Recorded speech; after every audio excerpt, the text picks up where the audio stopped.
The thunder rolled across the Montana territory like a warning as Tabitha Sinclair ran through the muddy streets of Silver Creek, her soaked calico dress clinging to her legs.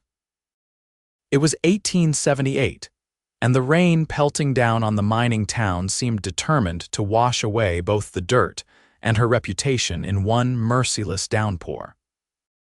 Behind her, she could hear the whispers following like shadows, those vicious words that had driven her from the only home she'd known since arriving out west.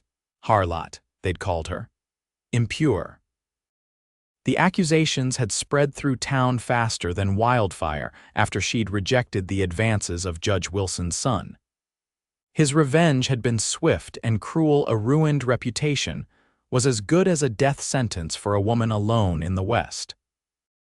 Tabitha's boots slipped in the mud as she reached the edge of town, her breath coming in ragged gasps. She had nowhere to go, just away from the pointing fingers and condemning stares. The rain obscured her vision as she stumbled toward the livery stable, seeking momentary shelter before figuring out what to do next. She didn't see the man until she collided with his broad chest, strong hands catching her elbows to steady her.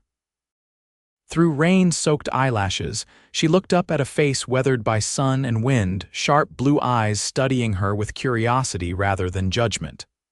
"Whoa there," he said, his voice low and steady like distant thunder.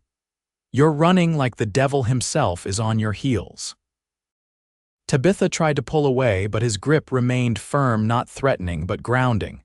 "Please," she whispered, "I need to leave town." The stranger's expression shifted, eyes narrowing slightly as he glanced over her shoulder toward the town. "Trouble? They've all turned against me," she said, her voice breaking. "I can't stay." He seemed to make a decision then, tipping his hat back slightly to get a better look at her face. "Name's Samuel Frost. I've got a wagon heading out to my ranch in 20 minutes. You're welcome to a ride if you're needing one." Tabitha hesitated, weighing her limited options. This man was a stranger, but his eyes held no malice, and the town behind her offered nothing but scorn. "Tabitha Sinclair," she offered in return. "And yes, I need that ride." Samuel nodded once, gesturing toward the livery. "Wait inside while I finish my business. Don't worry, nobody'll bother you there. Old Hank owes me too many favors." True to his word, 20 minutes later, Tabitha found herself climbing onto the bench seat of a wagon loaded with supplies, her small carpet bag hastily packed with the few belongings she could grab tucked safely beneath her feet. Samuel Frost climbed up beside her, took the reins, and with a click of his tongue, the horses pulled forward, away from Silver Creek and the life she was leaving behind. They rode in silence for nearly an hour, the rain eventually tapering to a gentle mist.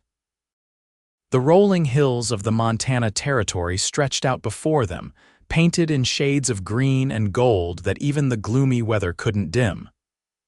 Tabitha kept her eyes fixed on the horizon, afraid to look back, afraid to speak. "Most folks who run like that," Samuel finally said, breaking the silence, "they're running from something specific. Law troubles." Tabitha's hands tightened in her lap. "No, nothing like that. Husband?" "No husband," Samuel nodded, seeming to accept her short answers. "My ranch is about 3 hours out. It's not much to look at, but it's peaceful. You can stay the night in the main house. My housekeeper, Mrs. Wilkins, will set you up. Figure out your plans tomorrow." "Why are you helping me?" Tabitha asked suddenly, turning to study his profile. Samuel Frost looked to be in his early 30s, with the build of a man who worked hard for a living.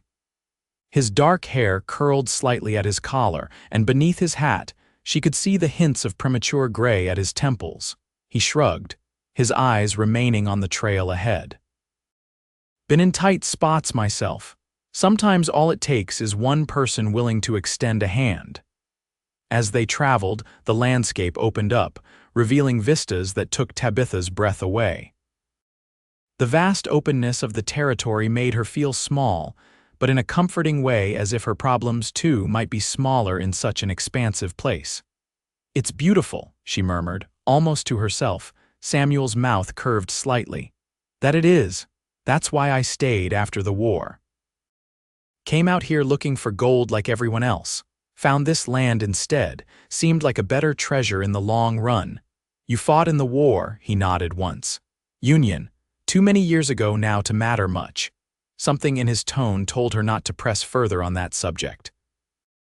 Instead, she asked, "What kind of ranch do you have?" "Cattle, mostly, some horses, enough to keep me busy and fed." He glanced at her. "What brought you to Silver Creek in the first place? Not many women come out here without family." Tabitha looked down at her hands. "My father died last year." Consumption. He was a schoolteacher back in Ohio. I came west because there was an opening for a teacher in Silver Creek. And now, she sighed. And now I've been dismissed from my position. The school board decided I was unsuitable to instruct their children. Samuel's eyes narrowed. Because I rejected a man who then decided to ruin my reputation in revenge, she said, the words rushing out before she could stop them. He told everyone I had improper relations with him, that I was experienced, that I was, she stopped, unable to repeat the vile words. Samuel's jaw tightened. Judge Wilson's boy, Tabitha's head snapped up in surprise.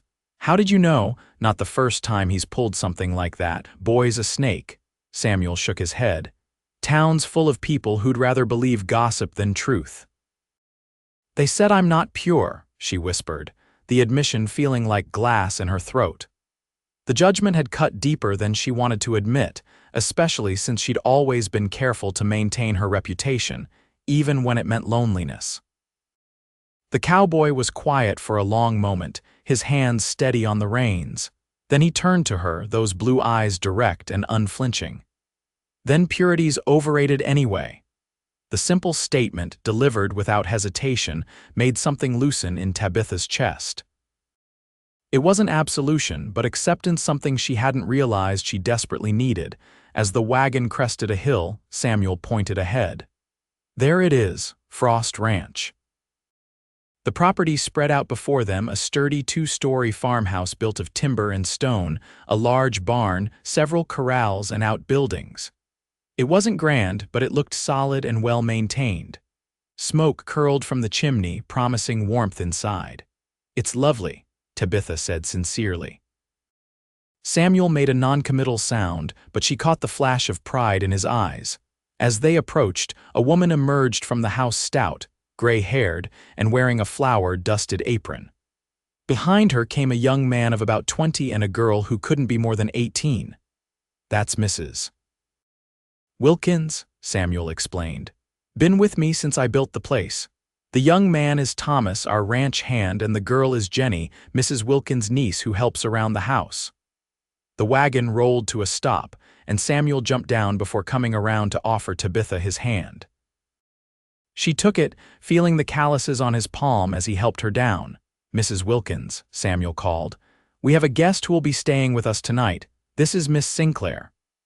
The older woman approached, her shrewd eyes taking in Tabitha's bedraggled appearance with a single sweep. But instead of judgment, her face broke into a warm smile. Well now, you poor dear, you're soaked through. Come inside before you catch your death. Before Tabitha could respond, Mrs. Wilkins had her by the arm, steering her toward the house with surprising strength. Thomas, help Mr. Frost with the supplies. Jenny, put on some water for a bath. The girl's freezing. The next hour passed in a blur as Tabitha found herself swept into the comfortable chaos of the Frost household. Mrs. Wilkins ran the domestic side with military efficiency, and soon Tabitha was cleaned up, dressed in a borrowed nightgown and robe, and seated at the kitchen table with a bowl of stew in front of her. Eat, Mrs. Wilkins commanded. Then rest. Questions and decisions can wait till morning. Too exhausted to argue, Tabitha ate the rich stew, savoring the first hot meal she'd had in days. The kitchen was warm and inviting, with copper pots hanging from the ceiling and herbs drying in bunches along the walls. It smelled of baking bread and coffee, comforting scents that made her eyes heavy. After eating, Jenny showed her to a small but tidy bedroom on the second floor. This was Mr. Frost's sister's room, the girl explained, before she married and moved to Oregon. Nobody uses it much now, except when we get visitors, which ain't often. Tabitha thanked her, then collapsed onto the bed as soon as the door closed behind Jenny. Despite the turmoil of the day, or perhaps because of it, she fell into a deep, dreamless sleep. She woke to sunlight streaming through lace curtains and the distant sounds of a working ranch men calling to each other, the lowing of cattle, the clang of a hammer on metal. For a moment, she was disoriented, until the events of the previous day came rushing back. With a sigh, she sat up, wondering what she would do next. Her teaching career was over in this territory. News traveled fast among the small communities, and her reputation would precede her wherever she went. A knock at the door interrupted her thoughts. "Miss Sinclair," came Mrs. Wilkins' voice. "Breakfast is ready when you are. I've laid out some clothes that might fit you decent enough." Tabitha thanked her and quickly dressed in the simple skirt and blouse that had been left for her. The clothes were slightly too large but clean and well made.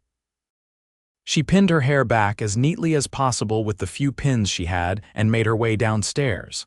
The kitchen was empty except for Samuel Frost, who sat at the table with a cup of coffee and a ledger open before him. He looked up as she entered, setting down his pencil. "Mrs. Wilkins said to tell you she's in the garden gathering eggs. There's coffee in the pot and breakfast keeping warm in the oven." He gestured to the stove. "Thank you." Tabitha poured herself a cup of coffee, then retrieved a plate of biscuits, eggs, and bacon from the oven. She hesitated, then took a seat across from Samuel. "For everything, your kindness yesterday was unexpected." Samuel closed his ledger. "What will you do now?" The directness of the question caught her off guard, but she appreciated not having to dance around the issue. "I'm not sure. I have a little money saved. Perhaps I could make it to Oregon or California, start fresh somewhere no one knows me." Samuel studied her for a moment. "Long journey for a woman alone. I don't have much choice." He tapped his fingers on the ledger, seeming to consider something. "Actually, you might. Mrs. Wilkins mentioned last night that her niece is leaving next month. Getting married to a shopkeeper in Helena. Will need help around here." Tabitha blinked in surprise. "Are you offering me a job, room, board, and wages? It's not teaching, but it's honest work." He met her eyes directly. "And no one out here cares about Silver Creek gossip." Hope fluttered in Tabitha's chest, but caution tempered it. "Why would you do that? You don't know me." "I know enough," he said simply. "I know you stood up to that Wilson boy when most would have given in out of fear." "That tells me something about your character," he shrugged. "Besides, good help is hard to find out here." Tabitha took a sip of her coffee, buying time to think. The offer was tempting more than tempting. A safe place, honest work, far from Silver Creek's whispers. But she hesitated, afraid to trust such unexpected good fortune. "You don't have to decide right away," Samuel added. "Stay a few days, get to know the place, then make your choice." Before she could respond, the back door swung open, and Mrs. Wilkins bustled in with a basket of eggs. "Ah, you're up. Good. How did you sleep, dear?" "Very well, thank you." "Excellent. Now, if you're feeling up to it, I could use some help with the preserves today. The strawberry patch has been mighty generous this year." And just like that, Tabitha found herself integrated into the daily rhythm of Frost Ranch. What had started as a few days to consider Samuel's offer stretched into a week, then two. Each day brought new tasks helping Mrs. Wilkins in the kitchen, tending the vegetable garden, mending clothes, and occasionally assisting Jenny with her reading lessons in the evenings. Samuel Frost himself remained something of a mystery. He was often out from sunrise to sunset, working with his cattle or handling ranch business. When he was present at meals, he was polite but reserved, asking occasional questions about her day but revealing little about himself. Yet Tabitha often caught him watching her with an expression she couldn't quite decipher, thoughtful, assessing, and something else that made her cheeks warm. By the end of the second week, when Jenny left to prepare for her wedding, Tabitha had unofficially taken her place in the household. The arrangement was never formally discussed. It simply happened, as natural as the changing seasons. It was a pleasant evening in early June when Tabitha found herself alone on the front porch, enjoying the sunset after a long day of laundry and baking. The air was sweet with the scent of wild roses that grew along the fence, and fireflies were just beginning to flicker in the gathering dusk. The sound of a horse approaching drew her attention. Samuel rode in, his tall figure silhouetted against the golden light. He dismounted with the easy grace of a man who'd spent his life in the saddle, leading his horse toward the barn. When he spotted her on the porch, he changed direction and walked over, removing his hat as he approached. "Evening, Miss Sinclair," he said, running a hand through his hair. "Mr. Frost," she replied with a small smile. "How was your trip to town? Productive?" He hesitated, then held out a small package wrapped in brown paper. "Brought you something." Surprised, Tabitha accepted the package. "What's this?" "Open it and see." Inside was a beautiful leather-bound journal with creamy blank pages and a fountain pen nestled beside it. Tabitha ran her fingers over the soft leather, touched by the thoughtfulness of the gift. "You mentioned your father was a teacher, and you seem to miss having books and writing things down," Samuel explained, looking slightly uncomfortable. "Thought you might like having something of your own to write in." "It's beautiful," she said sincerely, looking up at him. "Thank you," he nodded, shifting his weight. "There's something else. Town's looking for someone to teach at the new settlement about 5 miles east of here. Just a small place, but several families have moved in. They've built a one-room schoolhouse but have no teacher." Tabitha's heart quickened. "You think they would hire me? I recommended you, told them you had experience." His eyes met hers. "Didn't mention Silver Creek, not their business." She stared at him, overwhelmed by the gesture. "I don't know what to say. Say you'll consider it." A small smile touched his lips. "Though I admit Mrs. Wilkins would have my hide if you left us entirely." "I wouldn't want to leave," she said quickly, then blushed at her own eagerness. "That is. I've grown fond of it here." Something shifted in Samuel's expression, then a softening around the eyes, a tension she hadn't realized was there melting away. "Good, that's good," he cleared his throat. "I should see to my horse." As he walked away, Tabitha clutched the journal to her chest, a warm feeling spreading through her that had nothing to do with the summer evening. The following weeks brought a new routine as Tabitha began teaching at the settlement 3 days a week while continuing to help at the ranch. The little schoolhouse was primitive compared to her previous position, with just 12 students ranging from 6 to 15 years of age, but she loved it all the more for its simplicity and the eager minds she encountered there. More significant, however, was the subtle shift in her relationship with Samuel Frost. He began finding reasons to be around the house when she was there fixing a loose porch step, repairing the kitchen cabinet, bringing in firewood even when the woodbox was full. Their conversations grew longer, more personal. She learned about his childhood in Pennsylvania, his difficult years after the war, his dreams for the ranch. In turn, she shared stories of her father, her love of literature, her hopes that had brought her west. On a warm July evening, Samuel invited her to ride with him to check on a new calf born the previous day. Tabitha, who had learned basic horsemanship since coming to the ranch, eagerly accepted. They rode side by side across the rolling grassland, the setting sun painting the world in gold and amber. "Do you miss teaching full-time?" Samuel asked as they walked their horses along a stream bank. Tabitha considered the question. "I miss having books around all the time. But I enjoy the balance I have now, the children at the settlement, and then—" She hesitated. "And then coming home to the ranch." Samuel's eyes warmed at her use of the word home. "The ranch is better for having you there." The simple statement held so much unspoken meaning that Tabitha felt her heart quicken. "Mr. Frost, Samuel," he corrected gently. "After all this time, I think you could call me Samuel," she smiled. "Samuel, I've been meaning to thank you properly for everything you've done. You saved me that day in Silver Creek, though you didn't know it." He reined his horse to a stop, turning in the saddle to face her fully. "I think we might have saved each other in different ways." Before she could ask what he meant, a gunshot cracked through the evening air, startling their horses. Samuel's mount reared, and he fought to control it as he scanned the horizon. "What was that?" Tabitha asked, her heart racing as she struggled to calm her own horse. Samuel's expression had turned hard, his hand moving to the revolver at his hip. Trouble, might be rustlers. They've been hitting ranches in the area. His eyes met hers, urgent now. Ride back to the house as fast as you can. Tell Thomas to bring rifles and meet me by the north pasture. But go, Tabitha. Now. The urgency in his voice brooked no argument. With a quick nod, she turned her horse and galloped back toward the ranch, fear clawing at her throat not for herself, but for the man riding in the opposite direction, toward danger. She found Thomas in the barn and relayed Samuel's message. The young ranch hand immediately grabbed 2 rifles from the rack, whistled for the ranch dog, and set off at a gallop toward the north pasture.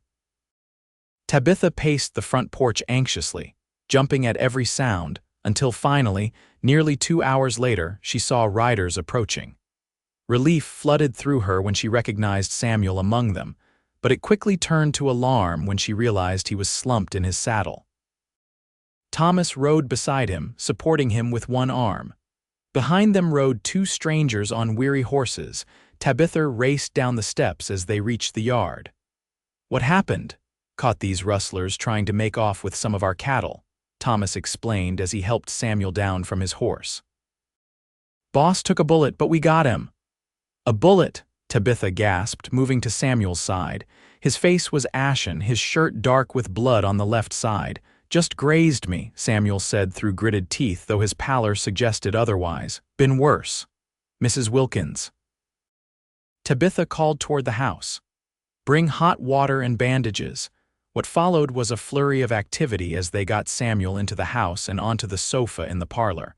The bullet had indeed only grazed his side, but the wound was deep enough to cause significant bleeding, while Mrs. Wilkins took charge of cleaning and bandaging the injury.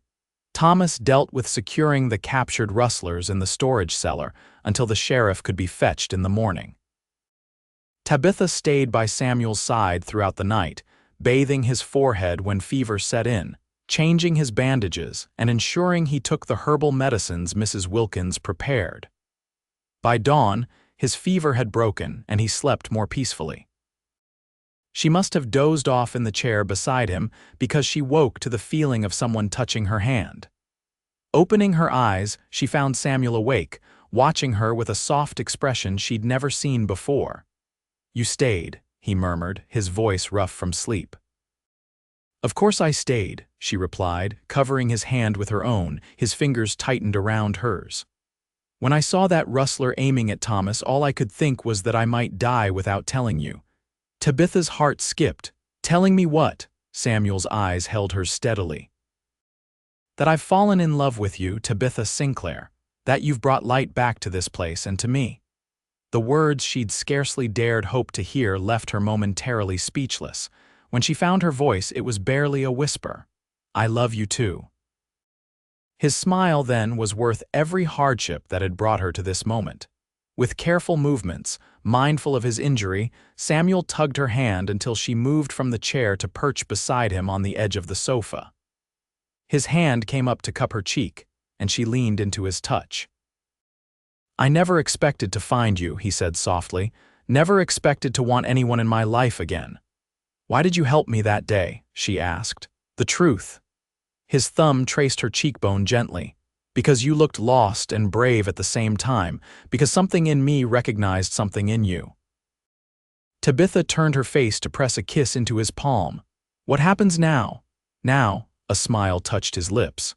"Now I get better. Then, if you'll have me, we build something together, this ranch, a family, a life."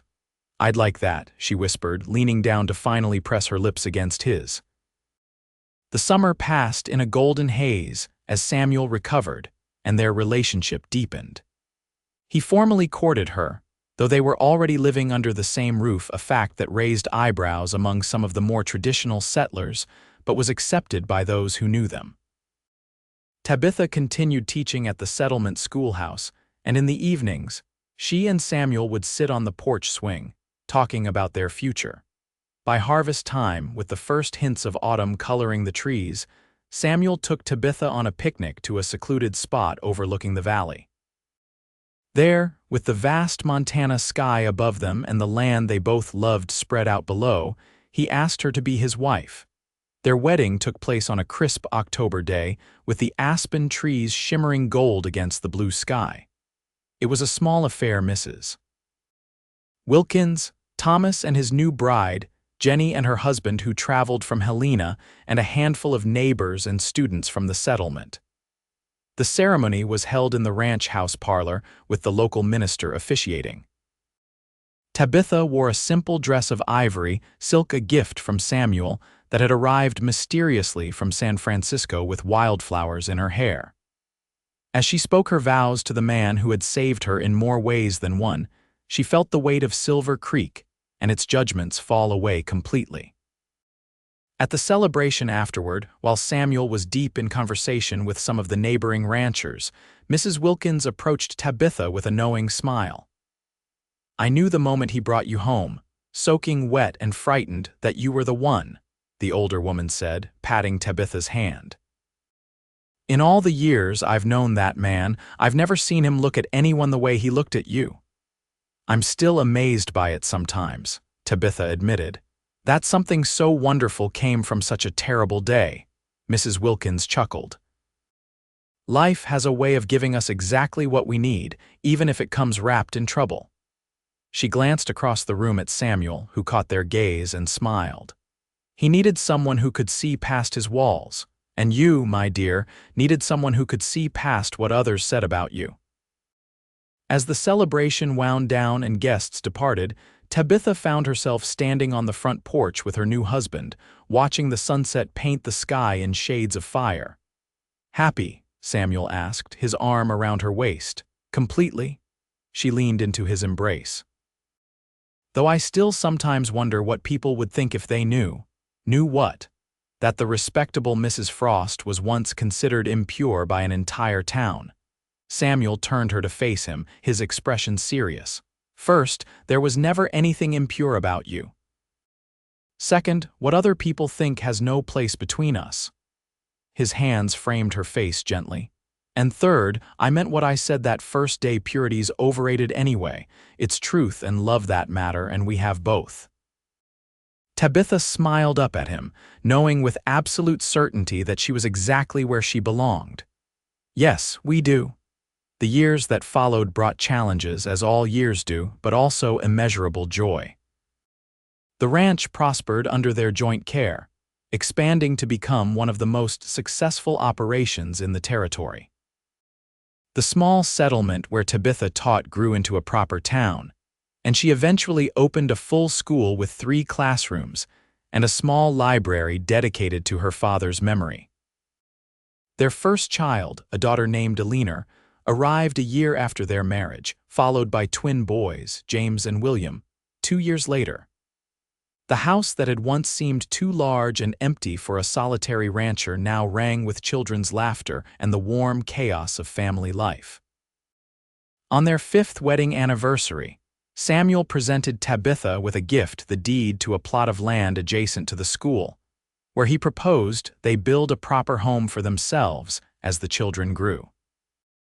"Not that I don't love the ranch house," he explained as they walked the property together, "but I thought you might like to design something of your own, something that's ours from the foundation up." Tabitha smiled, touched by his thoughtfulness. "I love the idea." "Though the ranch will always be where our story began." Samuel pulled her close, pressing a kiss to her forehead. "Speaking of stories, I found something interesting while going through some old papers yesterday." He reached into his pocket and pulled out a yellowed newspaper clipping. Tabitha recognized it immediately as the Silver Creek Gazette from the week after she'd fled town. The headline read, "Judge's son caught in falsehood. Wilson boy admits to slandering schoolteacher." Tabitha's eyes widened as she scanned the article, which detailed how Edward Wilson had been exposed after attempting the same scheme with the banker's daughter, only to be caught in the act by her father. In his confession, he admitted to fabricating stories about several women, including Tabitha. "Where did you get this?" she asked, her hands trembling slightly. Thomas found it when he went to Silver Creek last month for supplies. Thought you should see it." Samuel's expression was gentle. "Not that you needed vindication, but I thought it might help close that chapter for good." Tabitha stared at the paper for a long moment, then deliberately tore it into pieces and let the wind carry them away. "Thank you for showing me, but I don't need it anymore. That part of my life feels like it happened to someone else." Samuel smiled, understanding in his eyes. "I'm proud of you, Tabitha Frost. Proud of the life we've built. Proud to be your husband." As they walked back toward their home, where Mrs. Wilkins would be preparing dinner and their children would be waiting impatiently for their return, Tabitha reflected on the strange turns life could take. How the worst day of her life had led her to the man walking beside her, to the family they'd created, to a happiness deeper and more authentic than anything she could have imagined. That night, after the children were asleep and the house had settled into peaceful quiet, Tabitha and Samuel sat together on the porch swing, a tradition they'd maintained through the years. The Montana night spread above them, vast and star-filled, a reminder of how small human judgments were in the grand scheme of things. "You ever regret it?" Tabitha asked softly. Taking in a stranger that rainy day, Samuel's arm tightened around her shoulders. "Not for a single moment." He turned to look at her, the love in his eyes as clear as it had been on their wedding day. "You know what I think? I think some people spend their whole lives trying to be what others consider pure or proper or perfect, and they miss out on what's real. On love that accepts every part of you, even the parts others might judge." Tabitha leaned her head against his shoulder, a profound contentment washing over her. "I'm glad we found what's real." "So am I, my love," Samuel murmured, pressing a kiss to the top of her head. "So am I." As they sat there, wrapped in each other's warmth under the infinite sky, Tabitha thought about the frightened young woman who had run through the rain all those years ago, desperate to escape judgment and find somewhere to belong. She wished she could tell that woman that belonging wasn't about meeting others' standards of purity or propriety. It was about finding people who saw your true self and loved you anyway completely, unconditionally. It was about finding home, not in a place, but in a heart that beats in time with your own. And as Samuel's hand found hers in the darkness, fingers intertwining with the easy familiarity of long love, Tabitha knew with absolute certainty that she had found exactly that.